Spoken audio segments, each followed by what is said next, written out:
সাংবাদিক বন্ধু বান্ধৱীসকল, আজি আমাৰ সাপ্তাহিক কেবিনেট বৈঠক অনুষ্ঠিত হয় আৰু কেবিনেটত কেইটামান অতি গুৰুত্বপূৰ্ণ সিদ্ধান্ত গ্ৰহণ কৰা হয়। মই এফালৰ পৰা আপোনালোকক ক'ব খুজিছোঁ।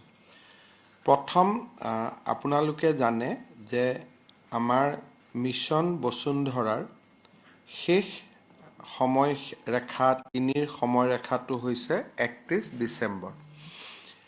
কিন্তু আমি এটা কথা বিভিন্ন জনৰ পৰা এটা আপত্তি পাইছিলোঁ যে যিখিনি নামঘৰ, মন্দিৰ বা ক্লাব বা এডুকেশ্যনেল ইনষ্টিটিউচনে বসুন্ধৰা 3ত মাটি ল'ব খোজে, তেওঁলোকে প্ৰথমতে পঞ্জীয়নভুক্ত হ'ব লাগিব। গতিকে পঞ্জীয়নো কৰা আৰু বসুন্ধৰাত মাটি আবেদন কৰা, এই দুইটা কৰোঁতে মানুহে কিছু অসুবিধা পাই আছিলে।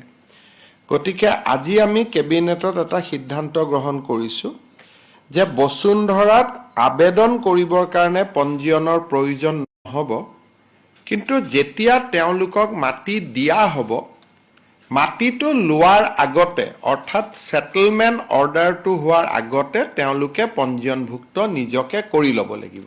অৰ্থাৎ তেওঁলোকে প্ৰায় 3-4 মাহ এটা অতিৰিক্ত সময় পাই যাব। প্ৰথম আবেদন হয়, আবেদনৰ পিছত আবেদন পৰীক্ষা হয়, ভূমি উপদেষ্টা সমিতি বহে আৰু ভূমি উপদেষ্টা সমিতিয়ে সেই অনুষ্ঠানটোক অফাৰ অফ সেটেলমেণ্ট দিয়ে। পিছত 500 টকা বা 1000 টকা দিলে সেটেলমেণ্টটো হয়। এই যিটো অফাৰ অফ সেটেলমেণ্ট হ'ব, সেই সময়ত পঞ্জীয়নৰ কাগজ দিলেও হ'ব।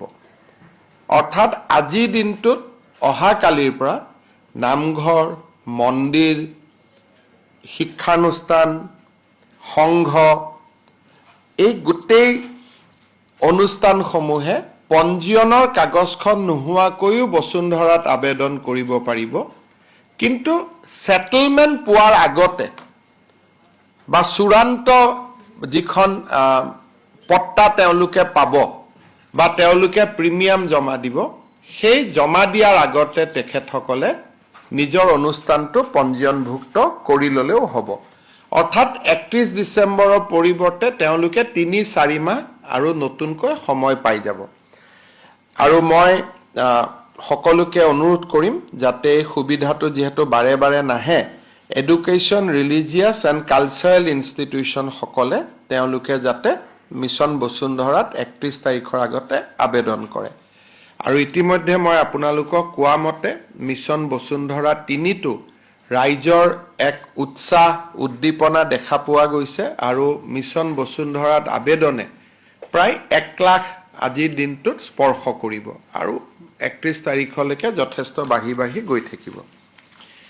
দ্বিতীয়তে, আপোনালোকে জানে যে গুৱাহাটী উচ্চ ন্যায়ালয়ত আমি উত্তৰ গুৱাহাটীৰ ৰংমহলত প্ৰতিষ্ঠা কৰাৰ বাবে এটা সিদ্ধান্ত গ্ৰহণ কৰিছিলোঁ। আজি ৰংমহলত প্ৰায় 75 বিঘা মাটি প্ৰথম পৰ্যায়ত একুৱায়াৰ কৰাৰ কাৰণে কেবিনেটে অনুমোদন দিয়ে আৰু এই গোটেই কামখিনিৰ কাৰণে আমি মাটিৰ মালিকক প্ৰায় 80 কোটি টকাৰ ক্ষতিপূৰণ দিব লাগিব। অৰ্থাৎ যিখন জুডিচিয়েল টাউনশ্বিপ বনোৱাৰ কাম আছিলে, আজি সি এটা গতি লাভ কৰে।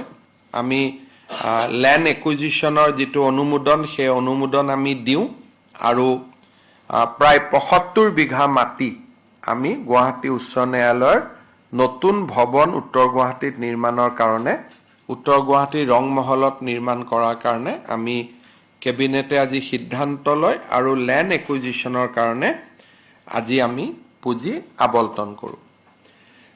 সোণোৱাল কছাৰী অট'নমাছ কাউন্সিলৰো কাউন্সিলে কিছু এমেণ্ডমেণ্ট বিচাৰিছিল।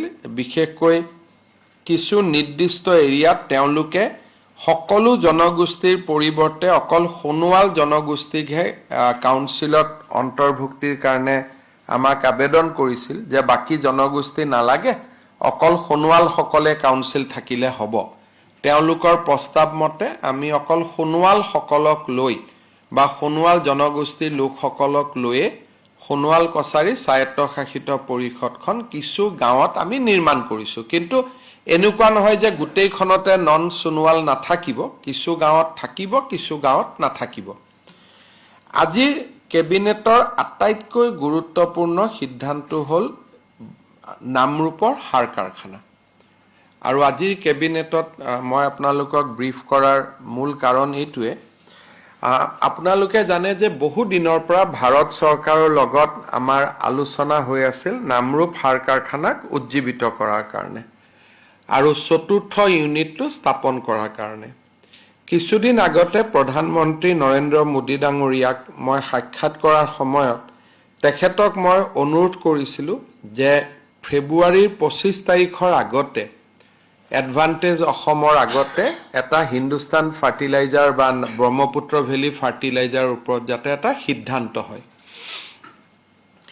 কেন্দ্ৰীয় বিত্তমন্ত্ৰী নিৰ্মলা সীতাৰমণক প্ৰধানমন্ত্ৰী এই দিশটো চাবৰ কাৰণে এটা দায়িত্ব দিছিল আৰু তেখেতসকলে এই গোটেই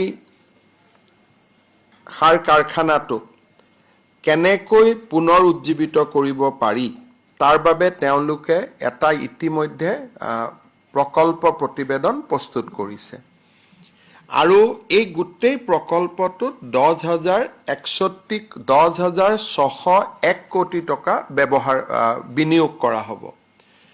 আৰু ভাৰত চৰকাৰে অসম চৰকাৰলৈ এখন পত্ৰ দিছিলে যে ভাৰত চৰকাৰে এই ইউনিটটোৰ 60% মালিকনা ৰাখিব আৰু 40% মালিকনা ৰাজ্য চৰকাৰে ৰাখিব লাগিব। আৰু ৰাজ্য চৰকাৰে যদি 40% মালিকনা আৰু বিনিয়োগ কৰিবলৈ সন্মত হয় তেতিয়া ভাৰত চৰকাৰে প্ৰকল্পটো আগুৱাই লৈ যাব। আজি আমি ৰাজ্যৰ কেবিনেটে যিটো নামৰূপ সাৰ কাৰখানাৰ চতুৰ্থ ইউনিট যিটো 10,601 কোটি টকা দি ব্যয় কৰা হ'ব তাৰে 40% ওনাৰশ্বিপ অসম চৰকাৰে ল'বৰ বাবে আজি আনুষ্ঠানিক সিদ্ধান্ত গ্ৰহণ কৰে আৰু মই ভাবো যে এই সিদ্ধান্তটো ভাৰত চৰকাৰক জনাই দিয়াৰ পিছতে বাকি আনুষ্ঠানিকতা ভাৰত চৰকাৰে ক্ষিপ্ৰ কৰি তুলিব। তেওঁলোকে আমাৰ সিদ্ধান্তটোলৈকে অপেক্ষা কৰি আছিলে। আজি আমাৰ কেবিনেটে সিদ্ধান্ত গ্ৰহণ কৰে যে 10,601 কোটি টকাৰ 40% ইকুইটি বা 40% শ্বেয়াৰ বা 40% মালিকনা বা 40% অংশীদাৰিত্ব অসম চৰকাৰে গ্ৰহণ কৰিব আৰু এই সিদ্ধান্তটো আজি কেবিনেটে গ্ৰহণ কৰে আৰু এই সিদ্ধান্তটো গ্ৰহণ কৰাৰ পৰিপ্ৰেক্ষিতত মই বিশ্বাস কৰোঁ যে অসমৰ ৰাইজে অহা এমাহ ডেৰ মাহৰ ভিতৰত বা দুমাহৰ ভিতৰত ব্ৰহ্মপুত্ৰ ভেলী ফাৰ্টিলাইজাৰ কৰ্পোৰেশ্যনৰ চতুৰ্থ ইউনিটটোৰ বিষয়ে ভাল খবৰ শুনিবলৈ পাব।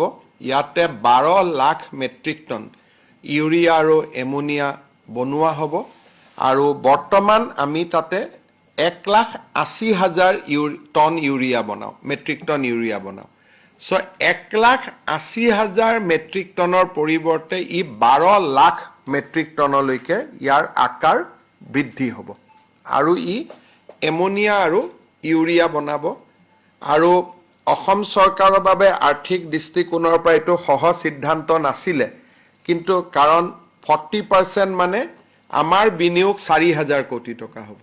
গতিকে এইটো বহুত আমাৰ কাৰণে বা আমাৰ দৰে এখন ৰাজ্যৰ বিত্তীয় দিশৰ পৰা এইটো ইমান এটা ক'ব গ'লে খুব সহজ সিদ্ধান্ত নাছিলে, কিন্তু যাতে নামৰূপৰ সাৰ কাৰখানাটোক আমি পুনৰ উজ্জীৱিত কৰিব পাৰোঁ সেইকাৰণে আজি ৰাজ্য চৰকাৰে 40% মালিকনা ল'বৰ বাবে সিদ্ধান্ত গ্ৰহণ কৰে। এতিয়া আমি এই পত্ৰ ভাৰত চৰকাৰক পঠিয়াই দিয়াৰ লগে লগে মই ভাবো যে নামৰূপ সাৰ কাৰখানাক উজ্জীৱিত কৰাৰ দিশত ভাৰত চৰকাৰে সিদ্ধান্ত ল'ব পাৰিব। হ'ব।